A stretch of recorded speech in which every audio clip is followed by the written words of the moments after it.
নমস্কার বন্ধুরা, ঘরোয়া রান্নায় আপনাদের সবাইকে স্বাগত। আজ আমি বানাচ্ছি কাতলা মাছের কালিয়া। খুবই সহজ ও সুস্বাদু একটি রেসিপি। তো চলুন বন্ধুরা, এবার আমি কাতলা মাছের কালিয়া বানাই। এর জন্য আমি 4 পিস মাছ নিয়েছি। মাছের পিসগুলোকে নুন আর হলুদ মাখিয়ে আমি 10 মিনিট থেকে 15 মিনিট পর্যন্ত রেখে নেব।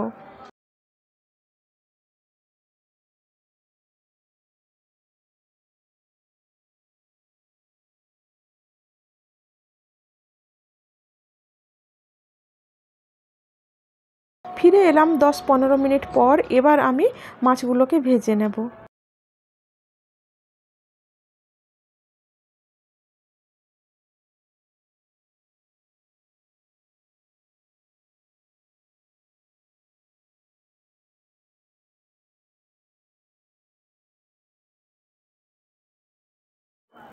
মাছগুলো আমি ওলট পালট করে ভালো করে ভেজে নিচ্ছি।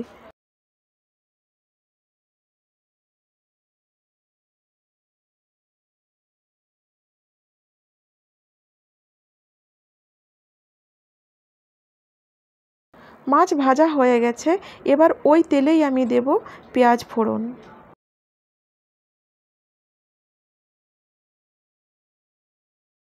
পেঁয়াজটা বাদামি রং হয়ে গেছে। এখন পেঁয়াজ বাটা বা পেঁয়াজ গ্রেট করা দিতে পারেন, আমি গ্রেট করে দিয়েছি।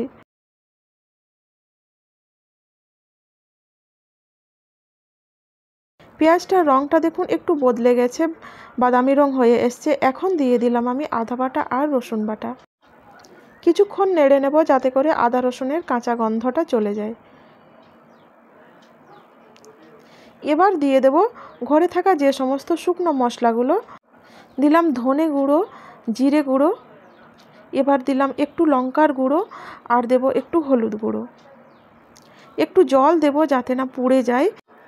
এবার দিয়ে দেব গরম মশলার গুঁড়ো আর একটু রঙের জন্য দেব কাশ্মীরি লাল লঙ্কার গুঁড়ো। একটু নেড়ে দিয়ে দেব গ্রেট করে রাখা টমেটো।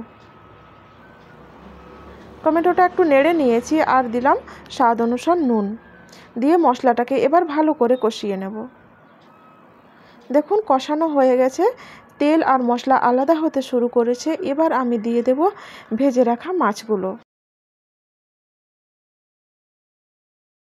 মাছটাকে একটু আমি কষিয়ে নেব আর মাছগুলো ভেঙে যাওয়ার ভয় নেই, একটু কড়া করে আমি ভেজে নিয়েছি।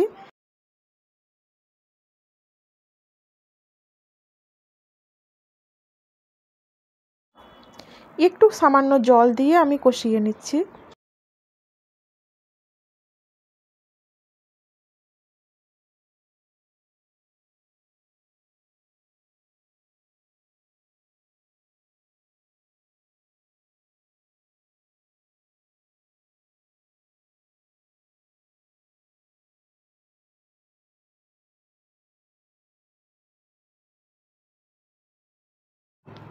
পাঁচ মিনিট মতো আমি কষিয়ে নিয়েছি। এবার আমি জল দিয়ে দেব। বেশি জল দেব না, একটুখানি জল দেব।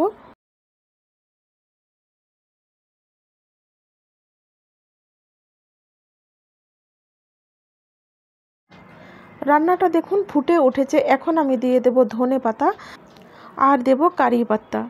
কারি পাতা মাছে দিলে পরে খুব ভালো স্বাদ হয়।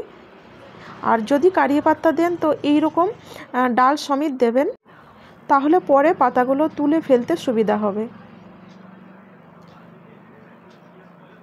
মাঝে মধ্যে আমি নেড়ে নিচ্ছি। দেখুন মাছ রান্নাটা আমার হওয়ার মধ্যেই। এবার আমি একটা চিমটি দিয়ে পাতাগুলো তুলে নেব। দেখুন এভাবে তুলে নেবেন, নাহলে একটা একটা পাতা ছিঁড়ে দিলে পরে খাওয়ার সময় পাতাগুলো মুখে লাগবে। যদি কারি পাতা না দিতে চান, না দিতে পারেন, তাহলেও ভালো লাগবে।